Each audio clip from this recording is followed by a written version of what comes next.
No, si no hubiera grabado con esto, no lo podía grabar con lo otro.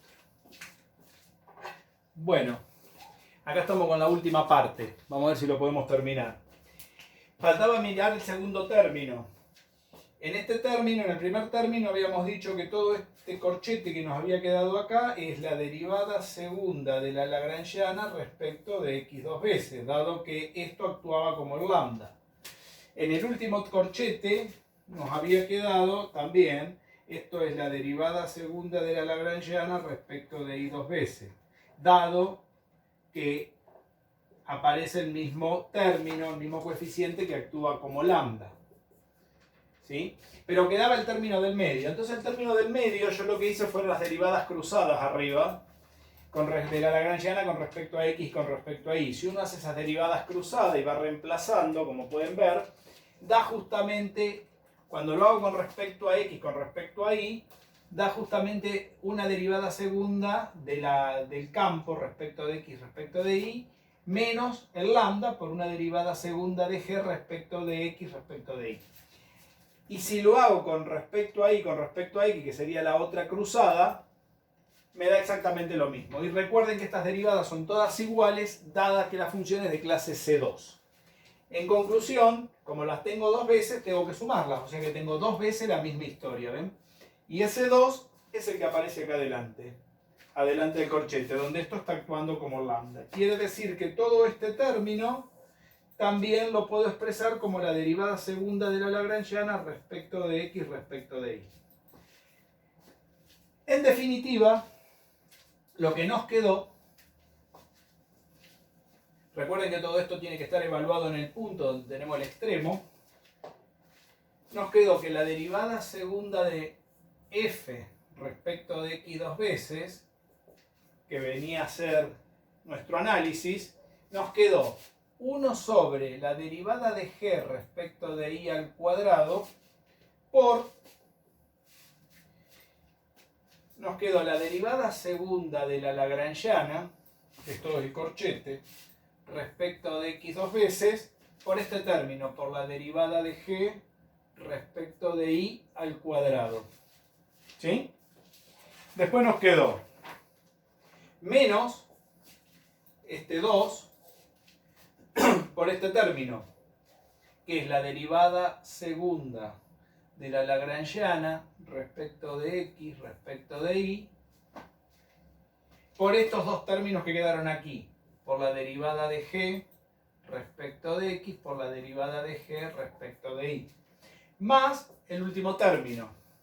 El último término es la derivada segunda de la lagrangiana respecto de y dos veces por la derivada de g respecto de x al cuadrado.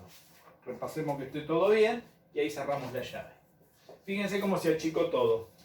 Donde acá encontramos, y recuerden que esto era el criterio de la segunda derivada, donde teníamos la derivada segunda de la lagrangiana respecto de x dos veces, ¿no? Bueno, este criterio, si esto lo evaluábamos en el punto x0, lo que tenía que suceder que era que si esto es positivo, tenemos un mínimo, y si esto es negativo, tenemos un punto máximo. Eso es lo que estuvimos viendo en el práctico del otro día en el GeoGebra. Nada más que ahora lo estamos sacando desde el cuerpo de la teoría de Lagrange. Muy bien. Y si miramos esa llave es un determinante de 3×3. Lo que les voy a dejar es que lo puedan ver si ustedes lo pueden hacer, ese determinante de 3×3, y lo pueden calcular, lo pueden verificar. Ese es nuestro hessiano. Quiere decir que yo voy a tener que la derivada segunda de f respecto de x dos veces en el punto va a ser 1 sobre la derivada de g respecto de y al cuadrado, ¿sí? Por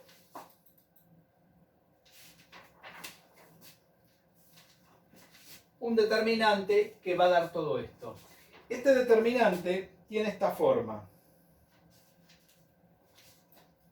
0 en esta punta menos la derivada de g respecto de x, menos la derivada de g respecto de y.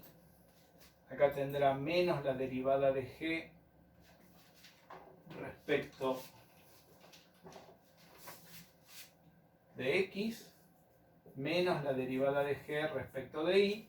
Y en el medio quedarán las derivadas de las lagrangianas. La derivada segunda de la lagrangiana respecto de x dos veces. La derivada segunda de la lagrangiana respecto de x respecto de y acá cruzada,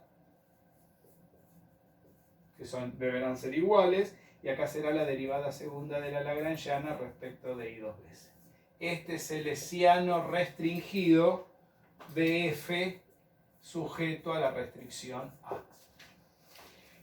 Miren este detalle. Lo que se puede hacer con este hessiano es repasar. Lo vamos a mirar en el libro, les voy a decir en qué página está. El libro lo único que muestra es el resultado, no va a ser todo esto el libro porque el editor necesita como 3 millones de hojas para poder escribir todas estas cuentas. Pero es interesante que en algún momento las vean para que vean de dónde proviene esta cosa.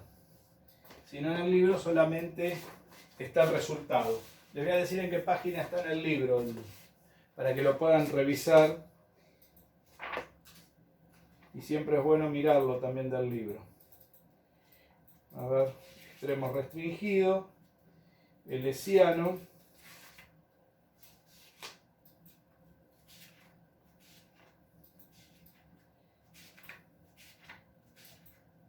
Está en la página 274. Y cuidado, a ver si lo pusimos todo bien. Ajá, y nos falta un término que se le pone acá al valor, al coeficiente de adelante, para que todo funcione bien. Recordemos que acá esto está multiplicando ¿no? Acá se hace un arreglo con los signos menos. Fíjense que esto quedó positivo acá. Pero cuando uno pone este determinante, para que todo este determinante con los menos en los extremos, fíjense que está en la primera fila, en la primera columna, todos los pusimos negativo. Para que funcione bien, este término tiene que ser también negativo. Cuidado que se hace ese arreglo en el hessiano. Con ese coeficiente hay que tener en cuenta. Cuando uno mete ese coeficiente ahí. ¿Qué es lo que tiene que averiguar entonces? Fíjense que ¿cuándo vamos a tener un punto mínimo? Cuando todo esto sea positivo. Pero cuidado, para que sea positivo, este menos se pone acá adelante, es porque este hessiano, ¿ven? El hessiano es solamente este término. Vamos a aclararlo bien porque acá no se ve bien. Fíjense que quedó multiplicado por este coeficiente de la derivada de g respecto de y al cuadrado, ¿no? Entonces, el hessiano de f restringido a es solo el determinante, Es solo el determinante. 0 no lo voy a volver a escribir. Fíjense que quedaron negativos los términos de la punta, ¿no? Solo el determinante es el hessiano. Sería todo esto. Ahora, fíjense que si ese hessiano es positivo, la condición de la derivada segunda, que es la que me daría el máximo o el mínimo, me quedaría menos del coeficiente principal por más. O sea, eso me daría menos. O sea que cuando el hessiano es positivo, tengo un punto máximo, no mínimo. ¿Por qué? Porque tiene un menos este término acá adelante para que esto funcione. Y si es negativo, cuidado con esto, el punto es mínimo. ¿Por qué? Porque si esto da negativo, al tener un menos adelante, menos por el menos de adelante me da más. Y si me da más, ahí tengo un mínimo. ¿Ven? Tengo que mirar el criterio de arriba, ¿no?